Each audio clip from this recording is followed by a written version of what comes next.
di surga, karena setiap majelis ilmu itu adalah taman-taman surga. Makanya kenapa kalau kita di dalam majelis, dalam kajian kita ngantuk, karena kalau dalam bahasa Arab ngantuk itu efek dari rasa sakinah, yaitu tenang. Jadi kalau kita sudah tenang, nggak ada utang, nggak ada masalah, nggak ada pasangan, itu biasanya lebih tenang, ya. Ya sih, kayak juga sih. Biasanya kalau nggak ada pasangan malah nggak bisa tidur, gitu ya. Apalagi sebelum tidur melihat IG mantan gitu ya kan. Nostalgia. Jadi curhat. Jadi Ya, curhat. salawat mengiringkan salam senantiasa kita hadiahkan kepada junjungan kita, Nabi besar kekasih Allah Muhammad Sallallahu Alaihi Wasallam, yang mana syafaatnya kita harapkan yaumul akhir kelak. Yang mana banyak suri tauladan yang bisa kita ambil dari beliau, banyak pelajaran yang bisa kita ambil daripada beliau. Ya walaupun sebelum beliau menjadi seorang nabi gitu ya, beliau kan menjadi nabi pada usia ke 40 tahun gitu ya. Tapi sebelum ia menjadi nabi, Allah itu sudah memberikan sebuah keistimewaan kepadanya gitu. Allah sendiri yang menterbiat nabi, Allah sendiri yang membina nabi. Jadi banyak sekali suri tauladan yang kita ambil daripadanya. Walaupun pada nabi-nabi sebelumnya itu mereka sudah memiliki kelebihan masing-masing. Seperti yang pertama, nabi yang dominan dengan fisiknya, yang terkenal dengan fisiknya, ya walaupun akhlaknya memang luar biasa gitu ya, tapi yang terkenal dengan fisiknya siapa? Yusuf alaihissalam gitu ya. Sehingga kalau ada cewek lihat Yusuf itu sampai memotong tangannya dia nggak terasa, saking gantengnya Yusuf. Makanya kalau ada cowok sekarang yang ngaku-ngaku ganteng, suruh aja dia kasih jarum pentul terus kasihin ke cewek, suruh tusuk sambil liatin muka dia. Kalau sakit berarti Dia jelek. bilang ya, bukan hanya nggak ganteng ya kan, tapi kadang sampai infeksi gitu ya, mungkin wajahnya ada virusnya, makanya infeksi. Terus kalau cewek yang paling cantik sepanjang sejarah siapa? Sarah, istri Ibrahim. Dia adalah wanita paling cantik sepanjang sejarah. Sampai saking cantiknya Sarah, Raja Mesir yang ingin menggodanya sampai stroke tangannya, karena terpukau dengan kecantikan Sarah. Lalu ada juga nabi dengan keistimewaannya, yaitu fisiknya. Dia tuh terkenal lebih gagah dari fisiknya nih ya. Memang akhlaknya pasti luar biasa, namanya sudah nabi ya kan. Allah beri dia keistimewaan pada fisiknya. Siapa? Musa alaihissalam. Musa itu terkenal banget dengan gagahnya dia, karena dia seorang, kalau kita di zaman sekarang bilangnya pejuang MMA lah gitu, gulat sejati gitu, Musa. Lalu ada juga nabi yang dikaruniai dengan kebijaksanaannya, keadilannya, raja pada usia muda, menguasai dua alam. Siapa? Sulaiman alaihissalam, benar. Terus ada juga nabi yang dikaruniai sebagai suaranya yang sangat indah. Ya, siapa? Daud alaihissalam. Jadi Nabi Daud itu Allah karuniakan suaranya yang sangat indah gitu ya.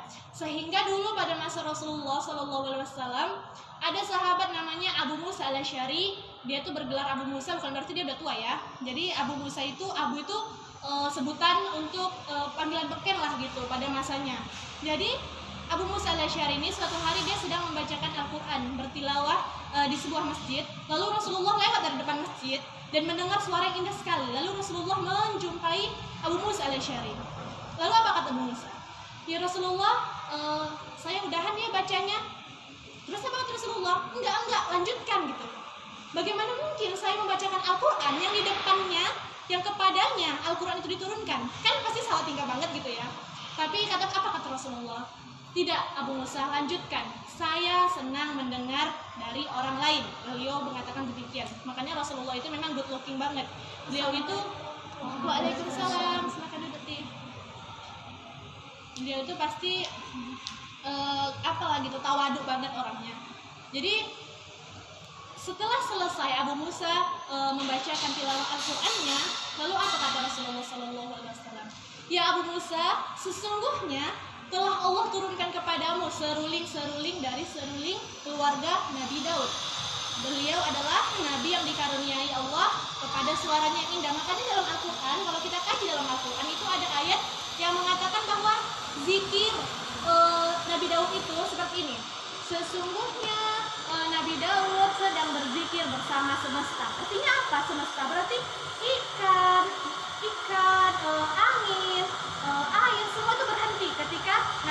Daud itu berzikir. Jadi pada saat Abu Musa al-Asy'ari sedang membacakan Al-Quran di dalam sebuah masjid bersama Rasulullah, lalu para sahabat yang ada di luar langsung masuk ke dalam, bertanya, "Ya Rasulullah, apakah ini malam Lailatul Qadar?" "Bukan." "Kenapa? Kami melihat bintang-bintang pada turun satu persatu memenuhi langit. Penuh semua langit ini dengan bintang-bintang. Apakah ini malam Lailatul Qadar?" "Tidak.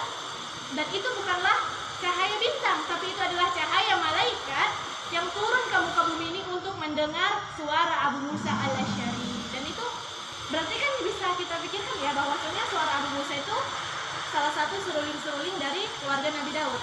Terus ada juga Nabi yang dikaruniai dengan kelembutannya, nggak pernah marah, nggak pernah mengeluarkan bahasa yang keras atau segala macamnya. Ayo, siapa yang tahu?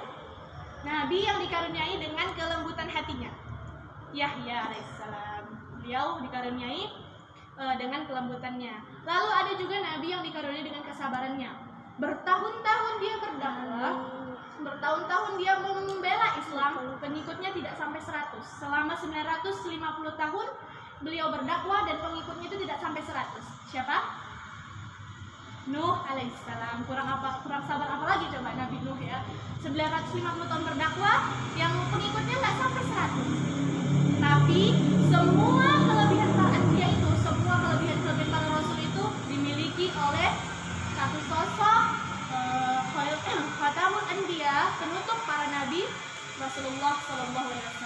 Yang semoga insyaallah setelah kita akan bertemu kembali kepadanya, akan bertemu dan bersama dia di jannahnya kelak. Amin.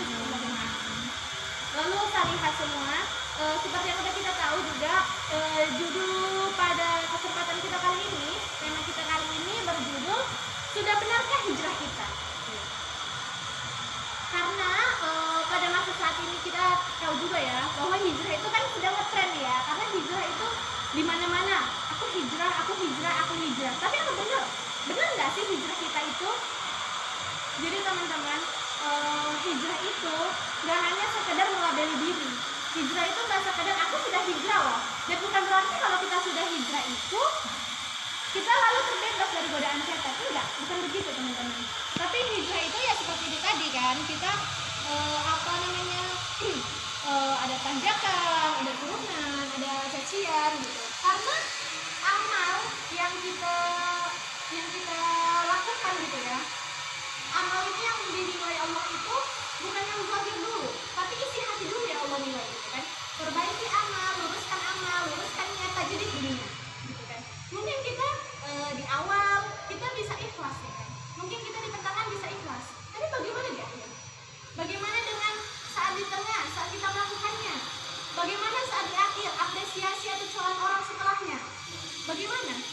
Mungkin kita ikhlas, mungkin kita istiqomah pada awal, tengah, dan akhir. Lalu after years, beberapa tahun kemudian, mungkin kita ya, setelah kita merasa kita istiqomah, kita merasa ini keren banget loh, aku udah hijrah sekian tahun, aku udah hijrah sekian bulan gitu. Bisa jadi itu hancur karena ria. Bisa aja amalan-amalan kita itu mungkin banyak, tapi belum tentu semuanya itu sampai kepada Allah. Karena belum tentu semua itu niatnya karena Allah. Aku mau ke kajian loh, Masya Allah gitu kan. Tapi niatnya apa? Dia pergi kajian nih, mungkin dari zahirnya itu dia terlihat memang alim gitu ya, pingin hijrah gitu, pingin mencari ilmu gitu kan. Tapi kan kita di dalamnya nggak tahu niatnya itu apa. Mungkin dia niatnya selain karena Allah, dia juga ingin melihat abang-abangnya di depan. Bisa. Mungkin dia selain karena Allah, mungkin dia niatnya itu supaya dilihat orang, dia udah ngaji, dia udah seperti ini, seperti itu, seperti teman-teman. Jadi hijrah itu harus yang langkah awal itu yang perbaiki niat gitu ya. Karena kan hijrah itu sendiri adalah, kita tahu lah ya proses, mungkin pun itu nggak asing lagi lah di wajah kita ya, di pendengaran kita gitu. Karena kita sering banget loh mengkhianati Allah. Allah yang nolong, Allah yang memberi kita jalan keluar, Allah yang nyelesain masalah-masalah kita. Terima kasihnya kepada makhluk. Ketika Allah panggil, nanti aja deh. Tapi ketika makhluk yang manggil langsung datang. Ketika untuk Allah kita bilang ngantuk, tapi tiba untuk manusia kita siaga. Jadi terkadang syirik itu teman-teman bukan hanya dengan menyembah ya. Syirik itu bisa juga dengan cinta loh. Kita menyebutkan cinta kita kepada Allah.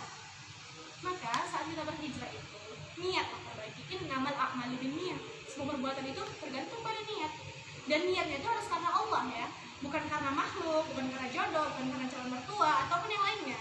Jadi ya harus memang benar-benar karena Allah. Karena kalau kita karena hijrah karena Allah, saat kita di jalan menuju hijrah kita tadi, kita melewati jurang, kita melewati batu-batu kerikil, kita melewati berbagai macam ujian, angin topan, itu pasti ada. Tapi kita kuat, kenapa? Karena kita hijrah karena Allah.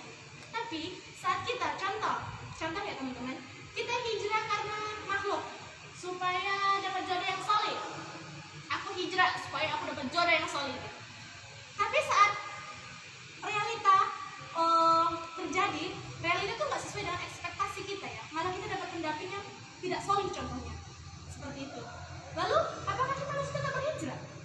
Kembali ke niat awal. Tapi kalau kita niat kita karena Allah, pasti kita tetap berhijrah. Tapi kalau niat kita karena makhluk tadi, pasti kita sudah hancur, sudah jatuh. Itulah kenapa makanya niat itu adalah fondasi awal, langkah pertama kita. Ya selain dengan niat, barulah kita berikhtiar, kita memperbaiki akhlak kita, adab kita, semua perilaku kita. Bagaimana perilaku kita ke teman-teman, ke orang tua, gitu kan. Al-adabu fawqal ilmi. Adab itu lebih tinggi teman-teman daripada ilmu. Jadi jangan kita merasa karena ilmu kita tinggi, kita memandang sinis orang-orang yang baru hijrah. Karena kita merasa kita sudah hijrah, jangan sampai kita merasa kita lebih baik daripada orang lain. Jangan sampai kita merasa aku udah hijrah, kamu belum, aku lebih baik daripada kamu. Nggak boleh seperti itu. Itu namanya sombong. Itu namanya ujub, ria, dan takabur. Karena tiga hal ini, ujub, ria, takabur itu, dia itu bagaikan api yang membakar kayu, yang menghabiskan kayu bakar. Dia itu akan menghabiskan amal. Kita sholat, kita puasa, kita sedekah bertahun-tahun, tapi kita ujub, kita sombong, kita takabur karena amal kita tadi hancur. Pernah nggak teman-teman dengar sebuah hadis yang bukan hadis ya, ada sebuah riwayat. Sesungguhnya di akhirat nanti ada orang-orang yang rugi, yang paling rugi. Itu namanya bangkrut, orang yang bangkrut. Siapa orang yang bangkrut? Kalau dalam bahasa Arab, bangkrut itu muflis. Siapa orang yang paling bangkrut? Apakah dia yang kehilangan hartanya ya Rasulullah? Tidak. Apakah dia yang kehilangan sapinya Rasulullah? Tidak. Apakah dia yang kehilangan orang yang dicintainya Rasulullah? Tidak, bukan itu. Tapi dia yang saat di dunia dia sholat, puasa, zakat, tapi dia itu ria, sombong. Dia membangga-banggakan amalnya, dia membangga-banggakan puasanya, dia membangga-banggakan sedekahnya. Maka di akhirat nanti pahala dia yang sebesar gunung Uhud itu maka akan hancur seperti debu, hilang semua.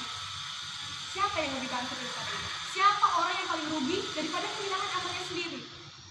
Jadi teman-teman, begitulah hijrah. Kalau misalkan pasti teman-teman nih, apalagi yang baru-baru hijrah sama kayak Sela, baru hijrah yang pertama-tama, pasti merasa terasingkan, ya kan? Mungkin teman-teman dekat kita sekalipun menjauhi kita karena alasan kita yang berbeda, karena mereka berpikir kita tuh berbeda gitu ya kan. Apa sih kamu nih, jilbabnya panjang, kerudung gitu segala macam ya. Yang seperti itu memang karena dalam hijrah itu ya seperti itu, pasti ada aja yang kayak gitu. Itu namanya ujian yang Allah berikan kepada kita. Karena orang hebat itu ujiannya berat, dan orang yang lemah ujiannya juga lemah. Karena Allah itu pasti tidak akan menurunkan ujian di luar batas kemampuan umatnya, di luar batas kemampuan hambanya. Jadi kalau kita dihadapkan oleh suatu ujian yang besar, kita harus membaca, kita harus berhusnuzon kepada Allah bahwasanya Allah sedang menguji saya karena Allah sedang ingin menaikkan derajat saya. Seperti itu. Jangan kita, Allah nggak adil, saya udah hijrah, saya sudah begini-begini, tapi kenapa masih ada aja cobaan? Bukan seperti itu. Karena cobaan dan ujian, sebagaimana kita tahu ya teman-teman, kalau dunia ini kan memang neraka untuk kaum mukmin ya, tapi surga untuk orang-orang munafik, orang-orang kafir gitu. Jadi kita harus menganggap bahwasannya di dunia ini kita cuma singgah sementara. Ini bukan awal kehidupan kita, tapi ini tempat ujian kita. Memang untuk kita naik kelas, untuk kita menuju ke derajat yang lebih tinggi lagi, memang harus ada ujian. Sama kayak di sekolah. Kalau si kakak mau naik kelas nih, pasti kan ada ujian. Gak mungkin tuh naik kelas langsung naik gitu aja, kan nggak semudah membalikkan telapak tangan, nggak semudah itu. Harus ada ujian-ujian itu tadi. Tapi pertanyaannya, bagaimana cara kita untuk menghadapi ujian-ujian gitu, ujian-ujian itu? Apakah kita akan jatuh? Apakah kita akan lemah? Apakah kita merasa Allah nggak adil, itu kembali lagi kepada diri kita, kembali lagi kepada niat kita. Benarkan hijrah kita, perbaiki amal kita, perbaiki. Pokoknya pertama jaga niat lah dulu. Kalau niatnya insya Allah sudah baik karena Allah semata, dan semoga kita harus terus berdoa lah ya agar kita istiqomah, karena niat ini terkadang awalnya niatnya ikhlas karena Allah, tapi setelah di tengah, setelah di akhir, saat ada orang yang memuji, saat ada orang yang memberikan apresiasi baik, kita jadi lupa gitu, kita jadi lupa niat awal kita itu apa gitu. Jadi teman-teman, pokoknya dalam hijrah kita ini, dalam merubah diri kita ini ke arah yang lebih baik, dan semoga Allah membantu kita dalam melaksanakan kebaikannya, dalam melaksanakan perintah-perintahnya itu ayo perbaiki ya. Jadi contoh, saya nih pribadi, Sela, mungkin Sela ini terlahir dari keluarga yang tidak paham sunnah sama sekali. Saya itu tidak terlahir dari keluarga yang paham sunnah, paham agama, tidak. Saya terlahir dari keluarga yang awam. Kenapa? Karena Allah tidak memberikan kepada saya pilihan. Allah tidak memberikan kepada saya saat saya di kandungan ibu saya. Allah itu tidak memberikan pilihan. Kamu mau lahir dari keluarga yang mana? Kamu mau lahir dari keluarga seperti apa? Tidak. Allah tidak memberikan itu. Allah tidak memberikan pilihan. Saya terlahir dari keluarga yang awam. Tapi alhamdulillah Allah berikan hidayah kepada saya. Allah berikan kalian semua teman-teman hijrah saya, supaya saya itu berubah ke arah yang lebih baik lagi. Pasti saat kita awal hijrah gitu teman-teman, pasti ngerasa kan, teman-teman itu pasti kita diasingkan, kita dijauhi, kita ditinggal, bahkan orang-orang anggap kita soalim, munafik gitu ya kan, teroris, aliran sesat atau apalah semacamnya itu. Pasti udah familiar lah di telinga kita ya kan. Pasti kita merasa seperti itu. Tapi itu hijrah. Seseorang yang istiqomah, seseorang yang berpegang teguh pada agamanya di zaman akhir ini, di akhir zaman ini, di akhir dunia ini, orang yang memegang teguh sunnah, orang yang memegang teguh agamanya itu ibarat orang yang menggenggam bara api. Sakit memang, tapi bara api ini kita umpamakan itu kita pegang di sebuah jalan yang gelap, dan bara api ini sebagai penerangan. Sakit memang, tapi sakitan itu akan terbayar di penghujung jalan. Ini adalah penerangan kita, bara api tadi ini. Karena kan kita ini di sebuah tempat yang gelap, kita pegang bara api, kita pegang, sakit kan. Tapi kan setelah di penghujung jalan, jadinya ini gitu, terbayar kan gitu. Terbayar oleh apa? Terbayar oleh surga teman-teman. Karena sabar, istiqomah, itu semuanya itu sakit karena balasannya surga. Kalau dia nggak sakit, balasannya paling cantik gitu kan. Nggak mungkin hijrah balasannya paling cantik gitu kan, karena balasannya surga. Jadi jelas, dan yang harus kita ingat bahwasannya surga itu melebihi langit dan bumi, melebihi semuanya. Semua keindahan yang tidak ada di dunia ini ada di surga. Jadi teman-teman, Allah itu telah menciptakan 100 kasih sayang, Allah telah menciptakan 100 cinta, dan di bumi ini cuma ada 1 cinta yang Allah berikan. Tapi kita tahu bagaimana seorang ibu kepada anaknya, bagaimana seorang ayah terhadap anaknya, bagaimana sebaliknya, bagaimana seorang pasangan dengan pasangannya. Itu hanya satu cinta Allah loh. Satu cinta Allah yang Allah turunkan di bumi ini dan dibagi-bagi oleh bermiliaran, berjuta-juta manusia yang ada di bumi ini. Itu satu cinta. Belum lagi dengan 99 cinta yang Allah tinggalkan di surga, yang hanya untuk diberikan oleh hambanya yang ada di surga. Kan kita nggak mungkin semua masuk surga, enggak kan? Kita mungkin hanya sebagian kecil yang masuk ke surga, tapi Allah berikan 99 cinta di dalamnya. Kurang baik apa lagi Allah coba? Nah, itulah, kembali kepada diri kita sendiri. Kalau misalkan kita masih sering lalai, futur, wallahi saya sendiri ya, saya sendiri sering sekali futur, saya sering sekali merasa capek, merasa lelah, itu ya seperti itu, merasa bahwa hijrah ini membosankan gitu. Ya, saya pernah, karena Allah tuh memang maha membolak-balikkan hati teman-teman. Jadi apa gunanya sahabat-sahabat hijrah kita jika pada saat kita futur tidak ada yang menyemangati kita, tidak ada yang mengingatkan kita? Sahabat itu teman-teman, bukan hanya dia yang selalu bersamamu, bukan hanya dia yang selalu saat kau sedih, dia ada di sampingmu. Saat kau diputusi pacar, dia ada di sampingmu. Saat kau butuh teman makan, dia ada di sampingmu. Bukan itu. Itu bukan sahabat. Itu hanya sahabat dunia. Yang lebih-lebih dari itu adalah sahabat akhirat. Siapa dia? Sahabat akhirat itu adalah yang mengingatkan kita kepada Allah, yang senantiasa